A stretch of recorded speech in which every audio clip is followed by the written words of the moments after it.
Hey guys, this is Tiffany with the Nerdettes, and I'm back to talk about the newest episode of the Orville called If the Stars Should Appear. And this episode, the last one was a lot of stuff to cover.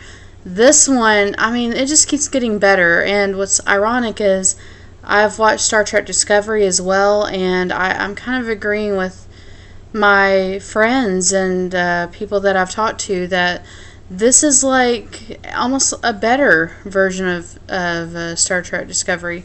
So I don't know. We'll see what happens in Discovery. I'm going to be reviewing that actually later today. Today is Friday for us, and we'll discuss that more in depth then. But with the Orville, this latest episode of The Star Should Appear, it just hits you in all the right places as far as nostalgia and as far as just, pivotal points.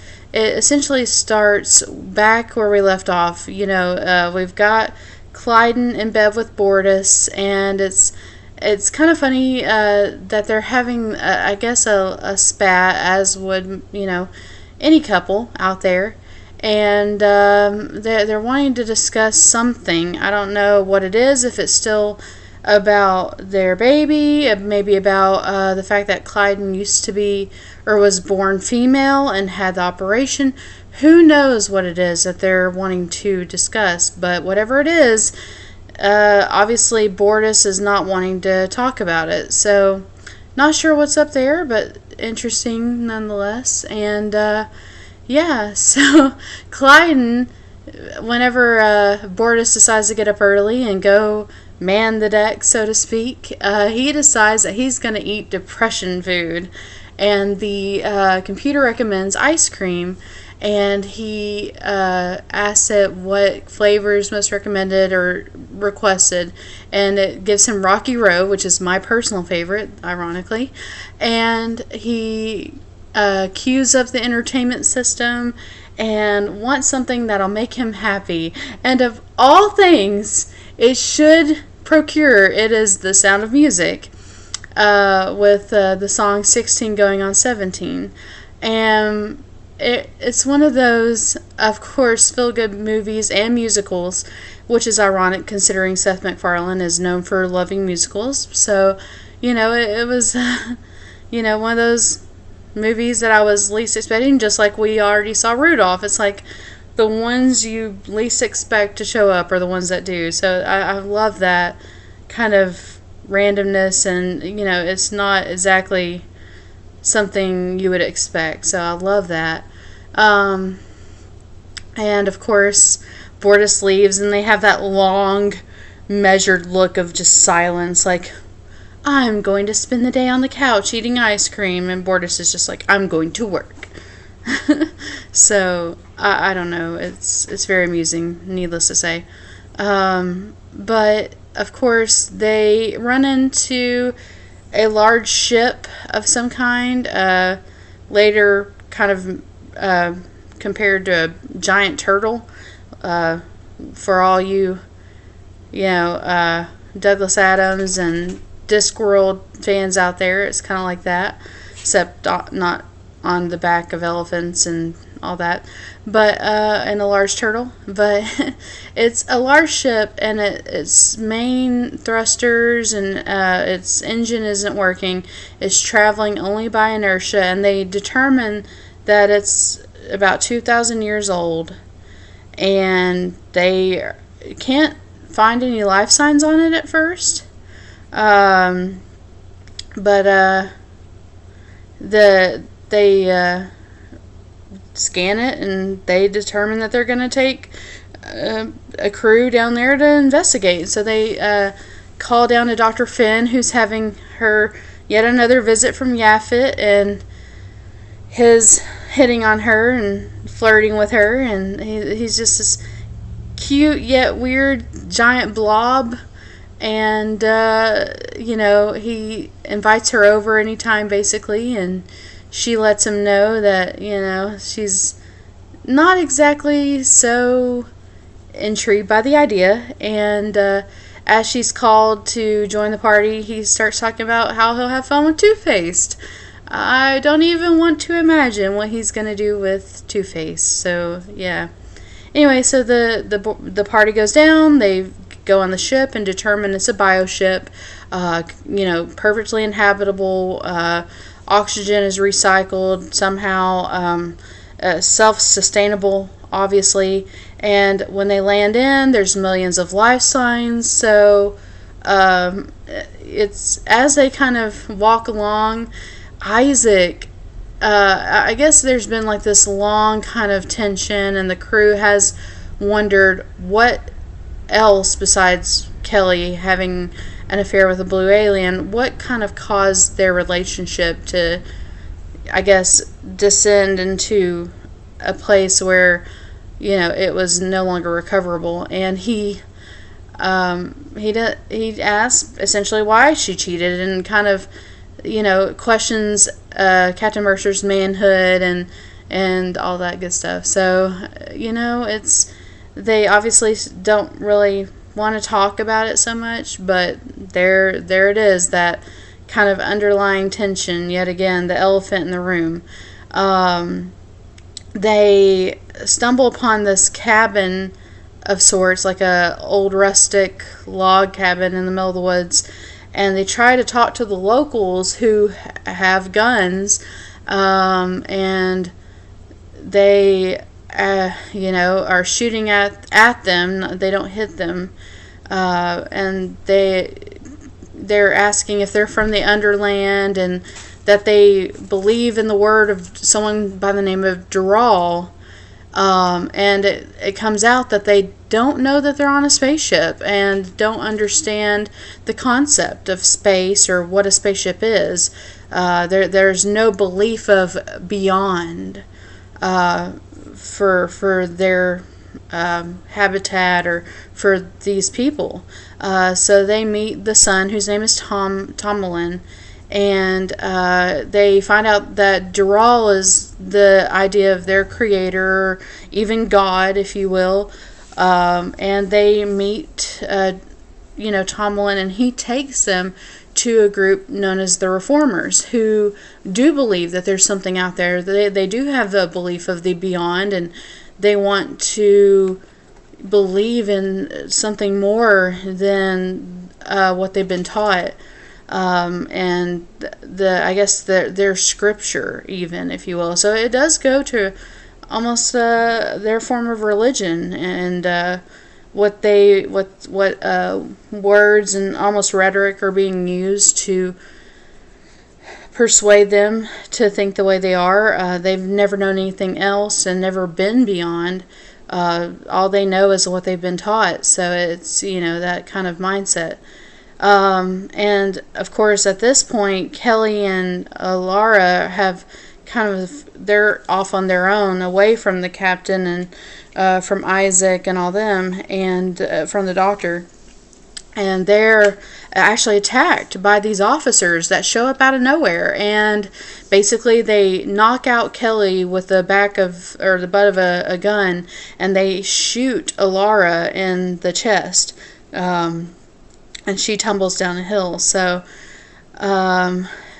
basically, we don't know what's happened to Lara at this point, and I was almost afraid it was going to end there, but it does obviously keep going.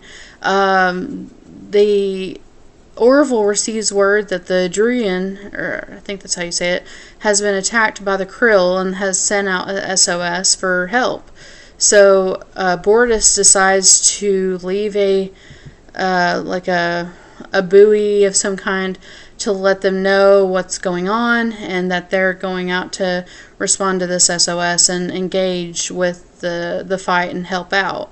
So during this point, they leave, and of course there's that whole, I hope they don't need us and they're not in trouble, and in the meantime there's obviously trouble. So there's the irony for you yet again. So as is with most shows. So, but I thought it was interesting. So they hear tell of Hamlet, and Hamlet is the one that is almost like the leader of the enforcers, who enforces the word of Dural and the teachings, and Ashley will badger and try to intimidate and torture information out of people and torture people that don't abide or believe in the word of Dural, or who spread any other rhetoric or propaganda or any sort of materials even about anything else or a different way of thinking.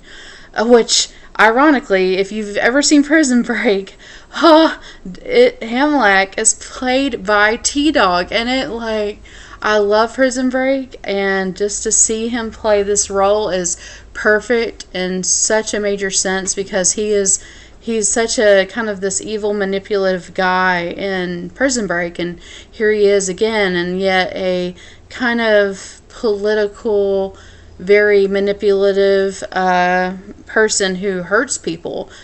Ironically again. So, but yeah, we get to see him and his interaction with Kelly, where he's basically torturing her, trying to get information about where she's from. She tries to tell him the best way she can. He doesn't believe her. He believes she's lying, that she's making this up. He asks where the rest of her crew is, and he doesn't like her answers, so he keeps having her backhanded and slapped, and at one point he gets this kind of injection of some kind that causes her to go into this severe pain, and she's screaming from just how great the pain is. And it kind of flashes to the battle going on between the Orville and the Krill, and you're seeing the ship maneuvering, and Borges is just as calm as always. They've taken some damage, but ultimately they win. The Krill ship blows up, and the repairs take about an hour.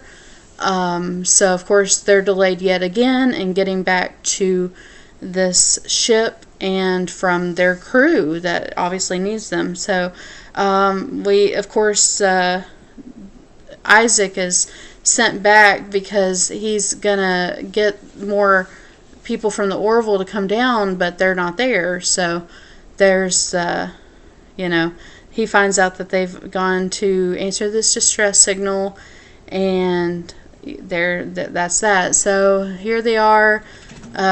They find out that they find Alara, find out she's been shot. They actually have the science to be able to extract the bullets with a laser type beam, so it pulls it from her, from where it's embedded in her chest, and from the cavity, and just extracts the bullets. And then she also has the technology and science to be able to accelerate the healing, and it's incredible to watch. It's something that when you conceive it, it's almost, it feels like it's so close, yet so very far. So they do heal Alara, and she is ready to go in no time, pretty much. And they find out that Kelly's been captured, and they're going to go save her. And they arrive to the main city building of sorts, and right as Hamlack is torturing Kelly, they cut him off. They stun both of his kind of cronies, and are talking to him and about who they are, and Alara's holding him up by her hand and in the air, and finally Ed knocks him out with his kind of, I guess his phaser gun, for Star Trek, lack of a better term, and they're able to rescue her and get her out of there. And they are shown this kind of door that is off limits, this part of this wall that's banned from anyone going near, and they have never really known what it is. So Isaac inspects it and learns that it's actually it's a working kind of pad that you can like log into or authenticate yourself through to get into another portion of the ship. So he opens it and they go into the actual main deck, where normally you would have your officers flying the ship, and you're right here in the command part of the ship, and right in front of the big window you see space. And for the first time, it's wonderful that Tomlin and one of the other elder enforcers reformers rather, are able to see this concept of space. And they find a message left over from one of the original people that has been left for years, for these thousands of years. And it's from who else but Liam Neeson. When he came on, I was like, really? Liam Neeson is Dural. So their creator or god that they've worshipped this whole time turns out to be Liam Neeson. And Liam Neeson talks about how the ship is, of course, it's damaged. It can no longer function as far as moving by itself, but it's still self-sustainable. It still has, plenty of water, plenty of ways to make food, and over time people have just forgotten that they're even on a spaceship, and just have no clue.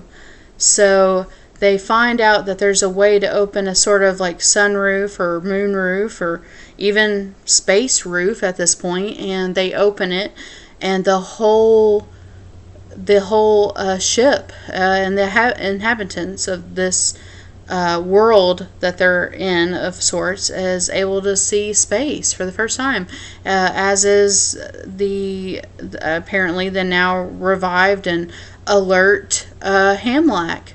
So what they think is really kind of left to interpretation. We don't really know.